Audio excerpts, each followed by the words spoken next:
I'd had an email back saying they loved the idea and they'd like to offer me an advance and a contract. And I ignored it because I thought it was a scam. Who writes back with an acceptance? It doesn't happen. Welcome to the High Performance Interviews. Today I'm joined by Sarah Banham. Welcome, Sarah. Hello, thank you so much. It's really nice to be here. It's lovely to have you here. So what I'd like to do first is just introduce you to our audience, and then I'm going to dive down deep with some questions for you. Sarah is a fiction and non-fiction author, both independently and traditionally published. She runs For the Love of Books, which started in 2011. It offers creative writing services, including coaching writers, ghostwriting, editing, and proofreading.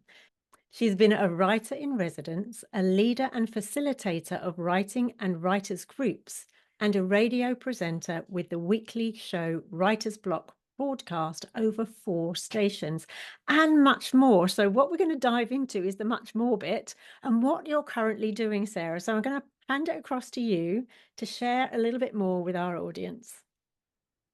Right, okay, well, here goes. The little bit more is that I also have a podcast called The Versatile Writer.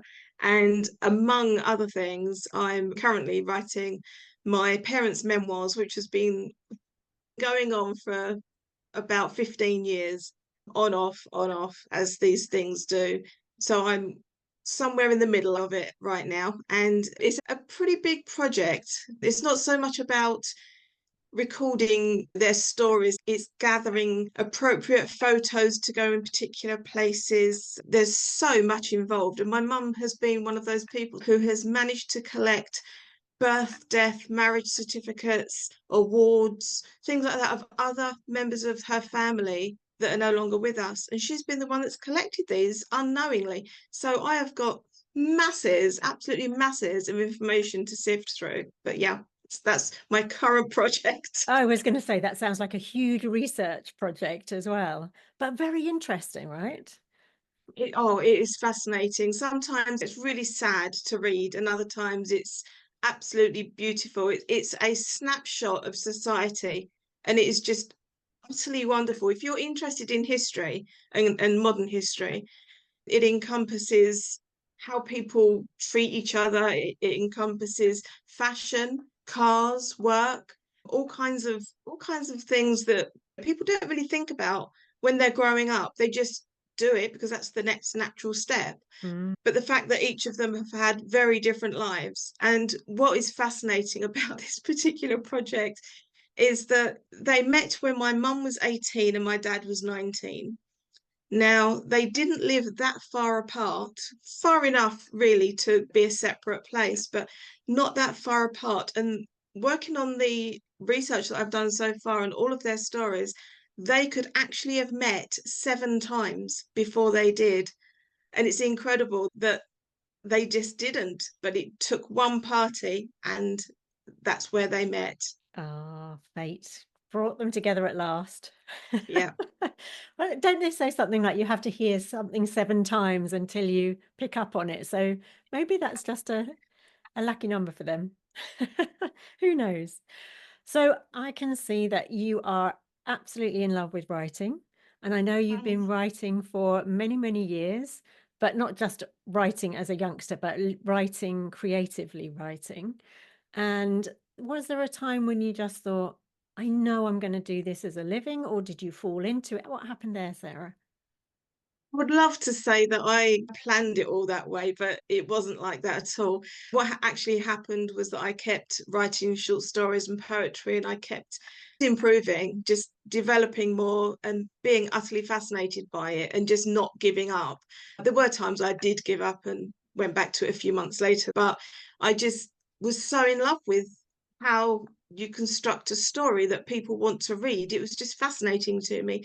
And then I learned over the years that you develop that more, you understand more about character, you understand more about plot, pace, all kinds of different techniques. And it just got so fascinating that I just didn't want to stop.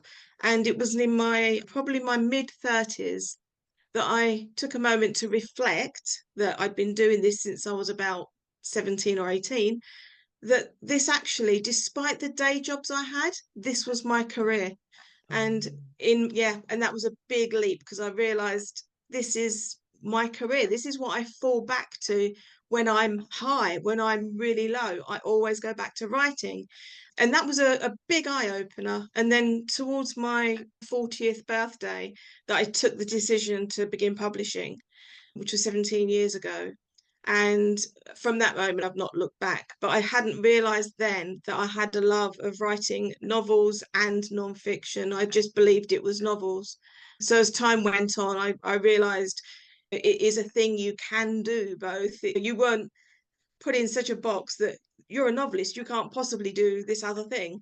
And also take that down a little further is that you can write fiction and you can write in many different genres. Just because you're writing in one genre doesn't mean that you have to stay in that, because I would find that utterly restrictive, and it would probably drive me mad, and I would just not want to continue or do it in private, because it's to be creatively open and develop in so many different ways in so many different genres, even making up new genres, that was exactly where I needed to be. But it's become much more accepted now for writers to write fiction, non-fiction, subgenres all the time. Yeah. I was going to say, are there many people that do that? But clearly now there are. I would have thought further away in history, it was that you were more set to write one style, or fiction or non-fiction, right? Would you Yes. agree with that? Yeah. And Yes, I so would. what sort of training have you had? Because obviously you have a love of it, and then you said you learn about the different skills. Did you go to college to learn about that? Did you have coaches? How did you learn about that, Sarah? Well, over the years, most of it was out of books, daily visits to the library, finding a book, reading it, taking in as much as possible, writing notebooks upon notebooks of notes. And then over the years, there were local festivals which I attended, went to workshops, had one-to-ones with named authors, read books, read more books that they had written. And then I've done a few diplomas in different aspects of creative writing and editing and proofreading. But over the years, I take it back to basics for a second. I didn't do particularly well at school, and that really managed to quash any confidence I had. So over the years, I've always tried sort of doing things in private so that I didn't, I suppose, highlight myself as not having the greatest of education. And then much later, my daughter went to university, and immensely proud. And then when she finished, I'd been over the years collecting the Open University brochure. One year I just had a mad moment and thought, oh, let's have a look, see what's inside. What do they do? Do people step over a threshold inside university and suddenly they've got all this knowledge in them? I don't know. I don't know how it works, because I hadn't even got an O level. My highest mark, it was a CSE grade 3 in English. So when my daughter finished uni, we got hold of this prospectus, had a look through it, and she said to me, I'm sick of hearing you saying if you had a degree, blah, blah, blah, but you couldn't possibly because you don't have the brains. Let's sign you up. Yeah, Oh, I wow. was astounded. So we did it there and then, and signed up for a degree. I mean, I didn't even know what to expect. Then all of these books came along and all the paperwork. And then before I knew it, I was 47 and entering into a part-time degree. And then I graduated in 2020. Of course, we had lockdown, so there was no graduation ceremony until 2022. So I graduated in 2022 with a Bachelor of Arts in English Literature and Creative Writing. Who does that from a CSE grade 3? Who does that? You So, do. And what's the difference with your mindset now that you've got that? oh, I did it to prove to myself I had a brain, and that was a surprise to everyone, believe me. Now I've got the degree, the confidence I have in myself and my abilities. Somehow as well, it gave potential clients that kind of evidence, if you like, that they needed to see. Despite I published loads of books before I got the degree. I've published many since, but having that degree somehow has given other people the confidence to approach me to help them with their work. So it's helped everybody in a way. Mm.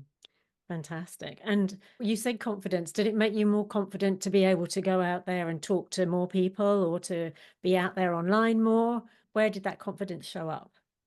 It showed up in me, in myself, being able to, and I say this quite humbly, to be honest, but having the confidence to tell people I know what I'm doing. I'm an expert in my field, even though my field is vast. There's so many other people out there that know way more, but the amount that I know and that I can just go, yes, try this technique.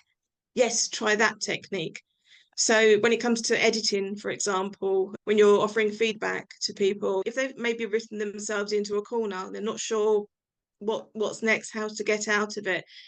I might suggest, well, maybe look at the pacing, or maybe look at the characterization of this particular person. Did they need to be in that scene?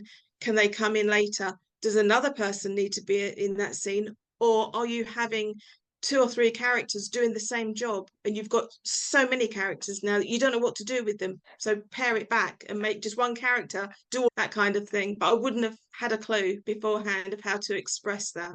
Fantastic. And that also gives the audience an idea of how do you help people, right? Because you're not taking them through right from beginning stages right through to publishing, are you? There's a very specific area that you help people with. And that's one of them is, like you say, getting them out of that corner and going, okay, how about this? Like you just explained. How else do you help writers?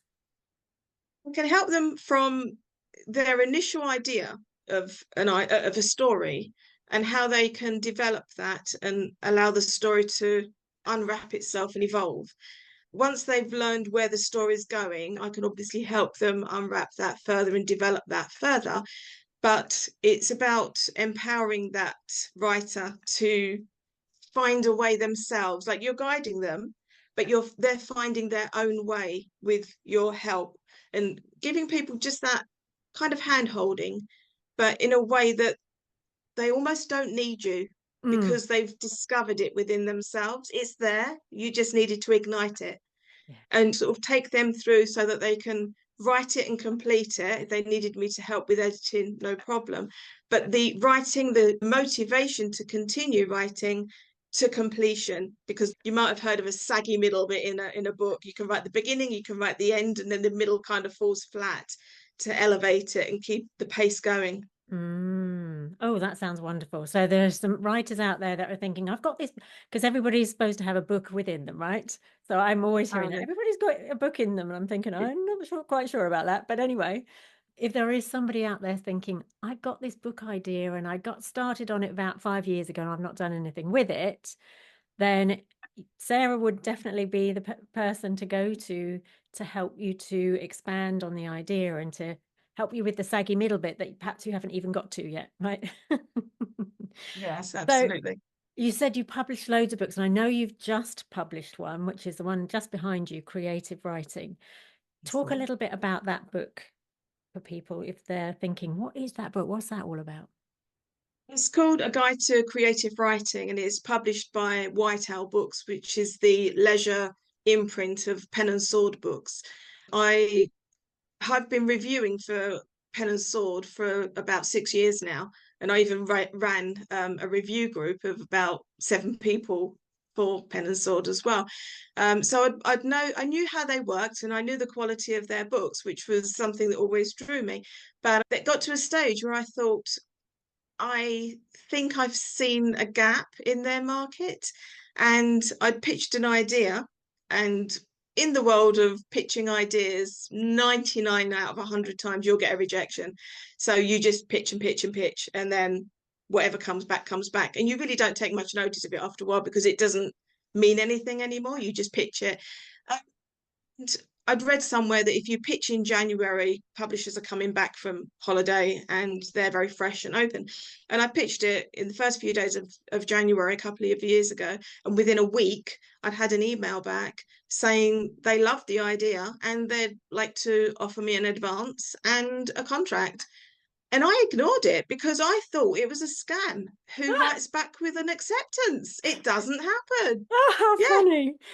So I left it for about a week and I thought, you know what? I'm going to have to take a risk. Maybe it is a scam, but I kind of at the same time want to find out. So I wrote back and said, lovely. And, I was very informal about it. And then they said, oh, here's the contract. And I thought, oh my God, this is genuine. This is I'm real. going to read it. That's so So funny. yeah, so that's how that came about. And then one thing I've learned, because most of the books I've ever written have either been independently published, self-published, or this one traditionally published. I even had a book with the NHS that was an in-house publication. So I've had a lot of different journeys into publication, but this particular one was a little scary because in comparison to the others, I needed to have in my mind where it was going to go, like the whole journey from writing it through to publication, because ordinarily that would be down to me to control. Mm. Because this is traditionally published, it was down to them to control. So I was at the other end of it, not knowing what was being done next. And I went through about 6 different members of staff, commissioning editor, proofreader, all these kinds of people, marketing. And oh, wow, another person. Okay. And it's a really good relationship. But the two things I learned really. The first thing was when they say to you, how long will it take you to write it?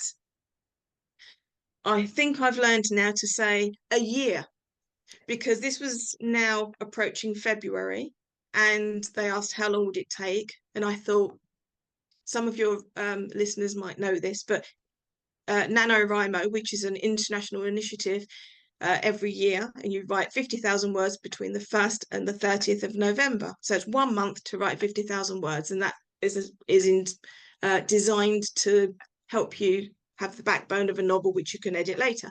So I've done Nano 8 times. So I thought I can write it in a month. And then I thought, hang on, do I want 50,000 or 55,000 meaningful words, or just 55,000 words? And then I thought, I'm going to need days off if I'm sick. So I thought a couple of months. And then I thought, no, give myself a bit of time. I've got to do some research. Okay, 3 months. We're now in January, February, March, April. I thought I'd pop another one on top just to give myself some wiggle room. So I said the end of May. And my gosh, that was tight. I bet. So yeah, when I said to people, I've got a contract, I've sent it off, it's February now, and I've said the end of May, they said, well, you better get to it then, because that's not much time. I haven't given myself any time. Yeah, so that was one of the big things to learn. And the second big thing to learn was that the difference between independent publishing and traditional is that they have a further reach of audience that I would normally have had. So that's two things I learned on that. Yeah. So it's going well, presumably, Yeah, the creative it is. writing. And is it for beginner writers? What area would you say would be best to go, that's going to be the book for me because I'm at this stage in my writing? Or is it for everybody? I would say anybody, even if you've got a few books under your belt already, there's tips in there that you might not have even considered. Mhm. Potentially, it's for those who maybe want to start writing but won't allow themselves the space to do it. Because sometimes there's a child and the child wants to learn something new, and you would create surroundings, the environment to help nourish that child and nurture it into learning this thing. Even if they didn't learn it straight away, you'd say, try again, give it another go, let's try again.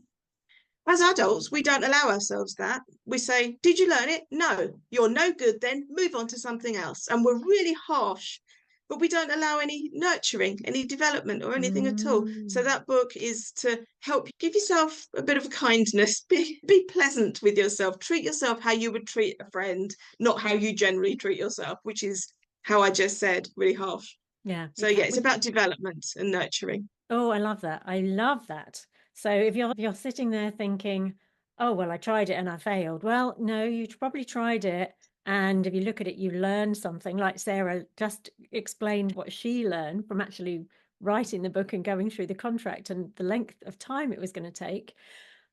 If you're sitting there thinking, I really would like to give that another go, then do, and give yourself that wiggle room, allow yourself to be renewed and refreshed and to go at it again. And you can always get in contact with Sarah if you're not sure, because Sarah is somebody who is going to inspire you and uplift you and give you the guidance that you need.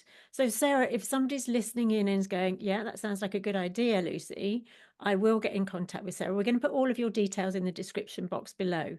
But do you do like a discovery call where someone can just have a chat with you so that they can find out if you can help them? How do you work? Absolutely, yeah, I'm more than up for a discovery call because you can find out so much in one of those. Yeah, yeah. Is there anything else you would like to share about what you do, or for our audience who are people that want to get high level like you've gone and high performance with your books, and perhaps they have had some book success and they want to get to that next level? What would you share with them? Well, what springs to mind first of all is that cliche of don't give up. But I would also add that we often find if we want something badly enough, no matter what happens in our life, we'll always find a way to come back to it. And that's a really good gauge on how badly you want it. So you're not going to give up. You might for a few months or even for a year, but you will always come back to it because that's in your core and that's something you're meant to do. So I think don't give up, but potentially develop the reason why you're not giving up as well. Oh, I like that. Yeah. And that's from your own experience, isn't it? Because you suddenly had that aha moment and went, this is what I keep coming back to. All my highs and my lows, I come back to writing. And so Yeah. out with the rest, this is going to be my full-time career, which is fantastic. So I would like to ask you, are there any, when you're doing your writing, when you're mid-writing, and you want to stay focused, you want to stay on track, you've got literally that last one, the creative writing, you had a deadline that you'd actually made, and it was a really hard deadline. What strategies did you use to keep your energy up, to keep you refreshed, to keep you going, to keep you motivated? I had a few actually. One was somebody I know on Twitter who I asked her, another writer, if she would hold me accountable. So, accountability partner, that was really helpful. And she was a really good one too, because rather than going, have you done it yet? Have you done it yet? She was doing it softly and saying to me things like, perhaps take a day off, perhaps have a rest. So that was really good for me because I can really push myself sometimes in a detrimental way. I would give myself, I knew obviously everything had to be in chapters. So there were sections that I wanted to achieve by a certain date to get to the end of this timeline because that was vital. I had to ask several people on aspects of the book that I wasn't that confident about, things like poetry. So I asked somebody for some help with that who lives in America, and things like developing that research. They've said something, I can paraphrase so much, but I also need to research more to find that out. I did a load of poetry during my degree, so I understood some of that and was able to research from the degree course. And there was some other parts, strategies like you know what you're capable of in one day and you give yourself a deadline. A mini strategy, I would say, was that on my phone, you've got the time stopwatch. I would put anywhere between 15 minutes and carry on typing. It feels like seconds and then it goes off. So, okay, I've done 15. Let's do 30. Let's do 45. Let's do an hour. Let's do 2 hours. So work yourself up that in batches. And then by the end of the day, you've done 5, 6 hours worth of writing without even realizing, but you've got a record of that too. Oh, fantastic. And I know that you're a night owl. I found this out only yesterday, that Yes. Sarah is a night Yes. owl. So when is your most creative time? My if well, this is tricky because if I'm writing non-fiction, it's in the daytime. If I'm writing a novel, it's in the nighttime. So my most creative time for novel writing is after dinner and before bed. So somewhere between 8 or 9 o'clock till about 3 in the morning. Oh, wow. Yeah, you know. And that's only come over the years naturally feeling, oh, I can write now. And the doctor over the years telling me, you need to keep to office hours. And I tried that and everything fell apart. And I thought, you know what? No, I don't. I can do No. that in the daytime with nonfiction. Yeah. And it's bizarre how atmosphere helps, environment helps. If it's at nighttime in the autumn or the winter and the rain is bashing against the window, oh my God, that's amazing.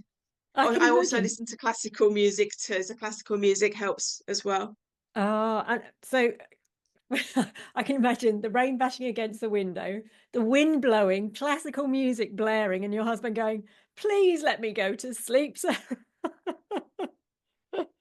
Oh, Does he move thankfully house when you it's do not that? blaring, but my husband and my daughter, well, my daughter doesn't live, she's moved out now, but my husband, he's so used to how this process has worked over the years and how it's developed that nobody thinks twice. And in the middle of the night, or in the middle of the day, I should say, when I'm editing, and I'll just burst into a room and say, "Oh, what's the word? The word that," and I'll describe it, and then he'll go, "It's, oh, thank you." And then I'll just run down the hall back to, so, these bursts, these random bursts into rooms, say something, get the answer, run back. That is Normal. absolutely, yes, that's totally normal. Yeah. Fantastic. Oh, this has been amazing. So I'm going to go just very briefly back to the night owl and the early bird, because you have to find your own flow. When you are going high performance, when you're doing something creative, or when you're doing something, the hard work, there are going to be different times of the day, depending on whether you're the lark, whether you're a third bird, or whether you are a night owl, that you're good at these things. So that's so interesting that one genre you're good in the daytime, and the other it's great at nighttime. But going with how you feel, going with your biology is really, really important. So sticking to 9 to 5, yeah, no, absolutely not. So thank you, Sarah, so much. This has been absolutely awesome. Thank you so much for having me on. I really appreciate it. You're most welcome. There will be another video coming up on screen, so I'm going to see you over there. For Sarah's details, do look down in the description box. Have a call with Sarah. If you're even on the edge of thinking, I might do that, don't procrastinate, just jump right in and make that call, or get onto the website, and you're not going to regret it. So take care. Bye for now. Thanks for listening in. Thank you, Sarah.